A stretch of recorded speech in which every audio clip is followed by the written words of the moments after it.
Bonjour YouTube, je suis Sébastien et je vous montre aujourd'hui comment vidanger la boîte de vitesse d'un X5 E53 4,6 litres. C'est donc la boîte 5HP24 de ZF, et bien que BMW prétende que l'huile soit à vie ça veut dire environ 100 à 150 000 km maximum, idéalement 80 000. C'est exactement la même boîte de vitesse sur un 4,4 litres V8, donc vous pourrez aussi vous servir de ça si vous avez ce modèle-là. Comme vous le voyez, on passe le bouchon de vidange. Tout autour, il y a des vis Torx à défaire pour défaire le carter. Et là, à l'arrière droit de la boîte de vitesse, on va trouver le bouchon de remplissage.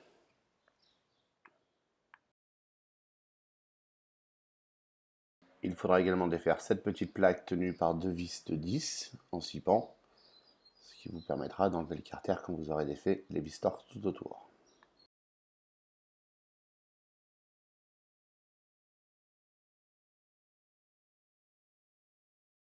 On commence avec la boîte de vitesse froide ou tiède si vous avez juste dû manœuvrer la voiture. La première étape est naturellement d'ouvrir le bouchon de remplissage, sinon on risque de se retrouver avec un bouchon coincé une fois la boîte vidangée et une voiture complètement immobilisée. Il vous faudra une clé Allen de 14 pour défaire la vis de remplissage. Vous verrez, elle se trouve donc à l'arrière droite de la boîte de vitesse. Et avec un cliquet, vous devriez pouvoir la sortir. Si c'est trop dur, utilisez un cliquet plus gros ou alors prenez carrément un bras de levier pour allonger le manche. Vous verrez, une fois débloqué, ça se dévisse à la main normalement, si ça n'a pas été foiré préalablement.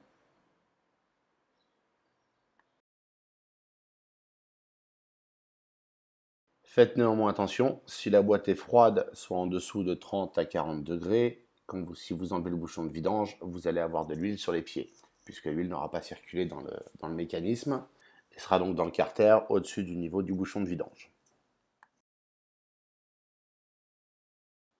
N'ayant pas encore prévu le bac de vidange à proximité, je vais donc remettre le bouchon, mais je vous invite à vous contenter de le desserrer et de le laisser légèrement dévisser, de manière à vous assurer de pouvoir l'enlever après.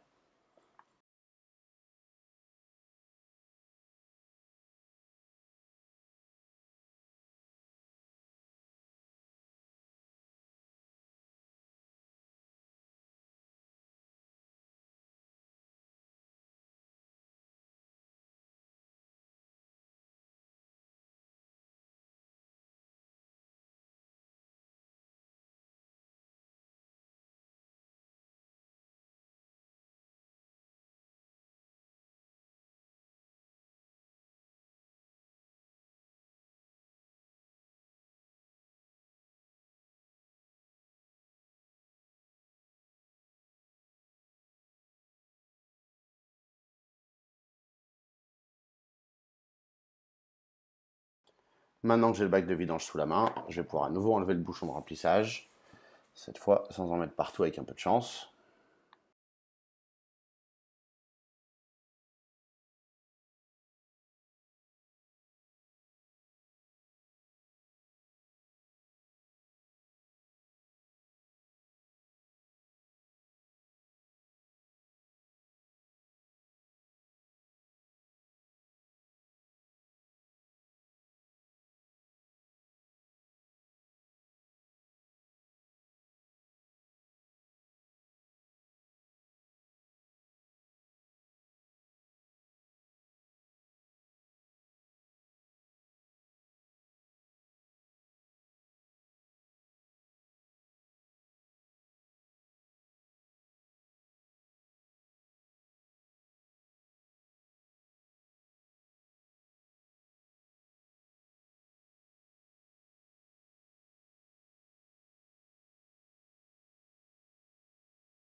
On passe au bouchon de vidange à proprement parler, qui se trouve en bas du carter à l'avant au milieu. Étant donné son emplacement, il est très exposé aux éléments, notamment quand vous roulez sous la pluie, sur la neige et dans le sel. Donc il est probable qu'il soit rouillé. Prenez le temps de bien enfoncer la clé Allen dedans afin d'être sûr de ne pas le foirer, sinon vous aurez beaucoup de mal à le démonter. Vous noterez que ce bouchon est relativement profond, donc vous pouvez vraiment enfoncer. Vous verrez, j'utilise un marteau pour m'assurer que la clé soit bien au fond. Je tape pas non plus comme un âne, mais assez pour déloger la rouille.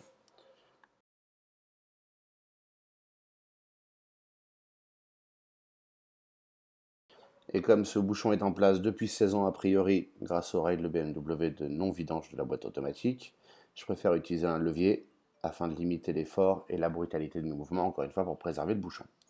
Idéalement, il faut en avoir commandé un d'avance chez BMW et le changer au passage. Ce que j'ai pas fait naturellement, puisque j'y ai pas pensé.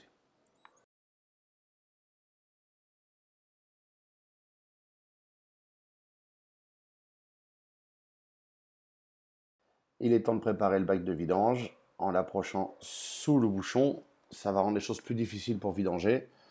Évidemment, il faut que la voiture soit à plat, donc si vous décidez de la lever pour avoir plus de place, il vous faudra mettre 4 chandelles pour la soulever. Évidemment, il faut enlever la clé, ce que j'ai pas pensé à faire avant, de mettre le bac de vidange, et finir de dévisser le bouchon à la main pour être sûr de ne pas le faire tomber. C'est toujours plus agréable de ne pas avoir à chercher dans le bac de vidange. Laissez le temps à l'huile de s'écouler. Plus vous en laisserez sortir maintenant, moins ce sera désagréable à nettoyer ensuite et moins ça coulera par terre une fois que vous aurez enlevé le carter pour changer le filtre de la boîte de vitesse.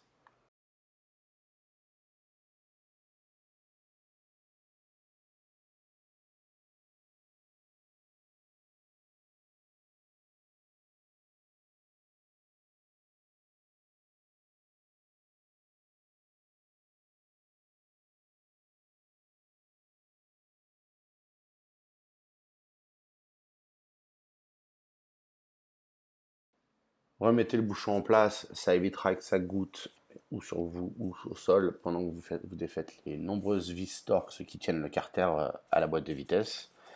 Ce sera toujours ça de gagner.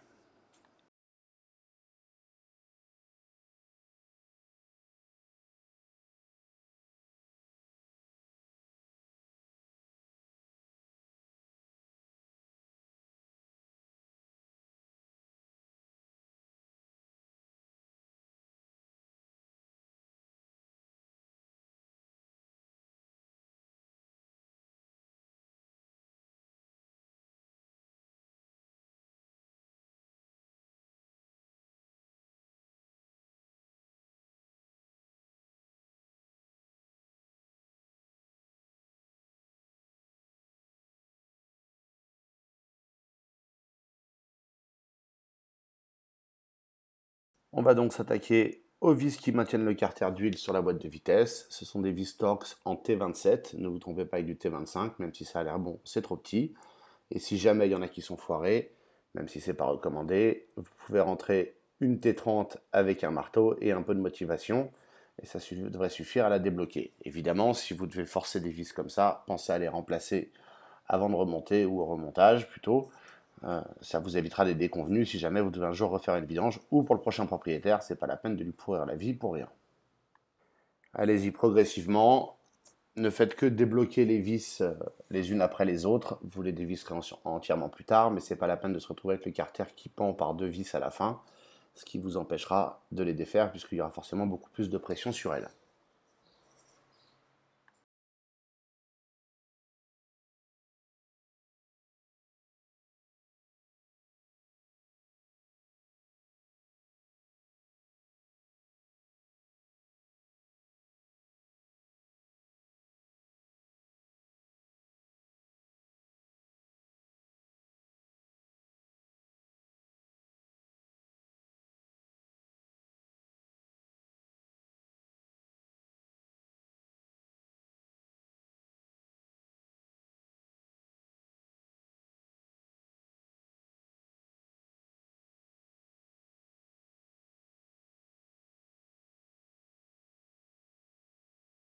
Voici un exemple de vis un peu récalcitrante. Je prends une T30 Torx, le marteau, et je la motive à tenir en place. Et avec une clé plate à œillet, je fais le levier pour faire un mouvement progressif et elles viennent toutes sans exception. Il aura fallu que j'en change quelques-unes au passage.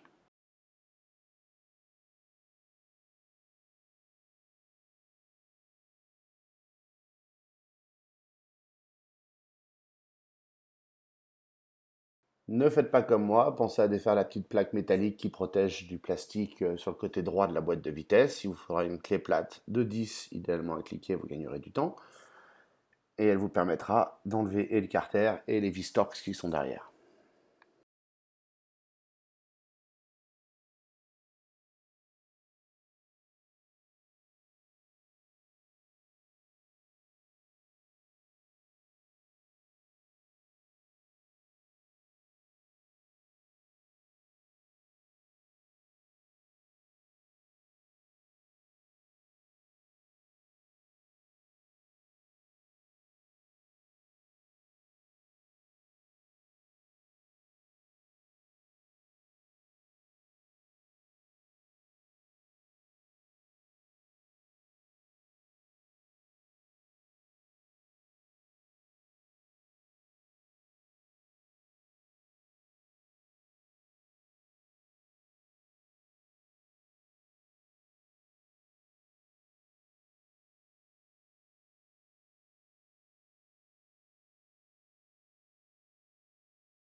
Quand vous arriverez au bout des vis, tenez le compte de celles qui vous restent, ça vous évitera d'avoir l'impression d'avoir fini et pas tout à fait pourtant. Et dès les dernières vis, le carter va commencer à battre et ce n'est pas idéal, donc il faut le maintenir tout en dévissant.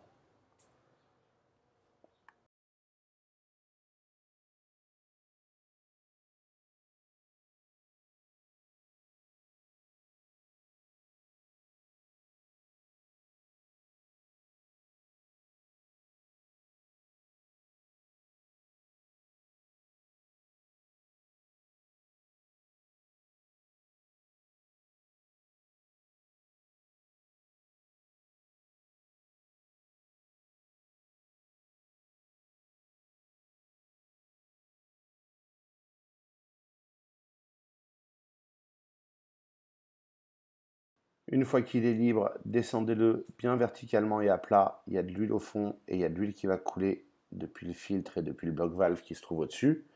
Essayez d'en récolter autant que possible et idéalement prévoyez de remettre le bac à vidange en dessous assez vite pour limiter la quantité d'huile répandue par terre. Objectivement, il faut protéger le sol.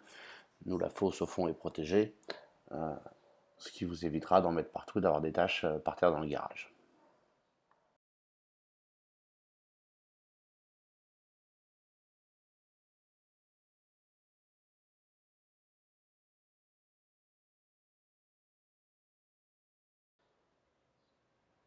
J'en profite pour vous faire découvrir ce qui se cache à l'intérieur de la boîte de vitesse. On voit de nombreux connecteurs électriques. Ça fait partie des choses qu'il ne faut pas effleurer ou toucher quand on descend le carter.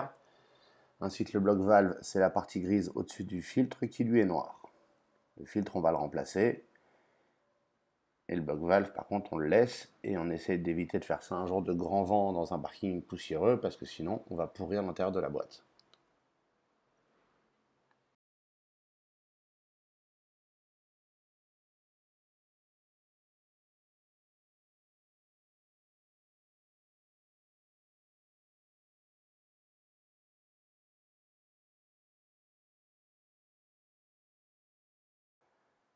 Pour défaire le filtre, vous allez voir, il y a deux vis qui le maintiennent en place, une à chaque extrémité.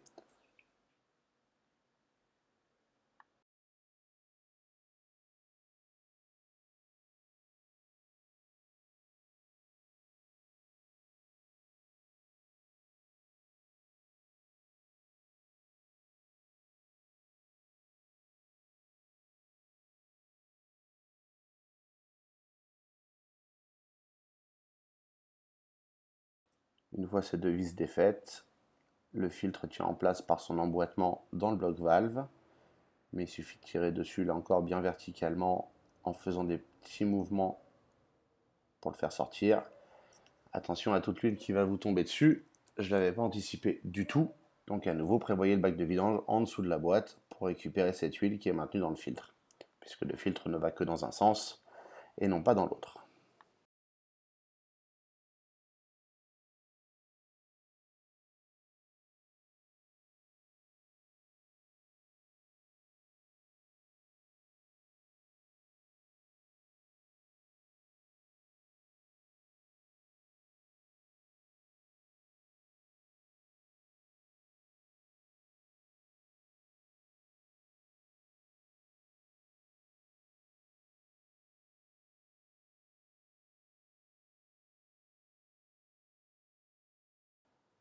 On termine en jetant un œil au bloc valve.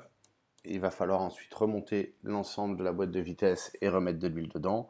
Mais ça, ce sera l'objet de la prochaine partie de cette vidéo, qui est bien trop longue pour être uploadée en une seule fois. Et voilà à quoi ça ressemble au-dessus du filtre. On ne voit pas grand chose, à part toutes les vis qui tiennent le bloc valve et les arrondis qui sont les conduits de passage.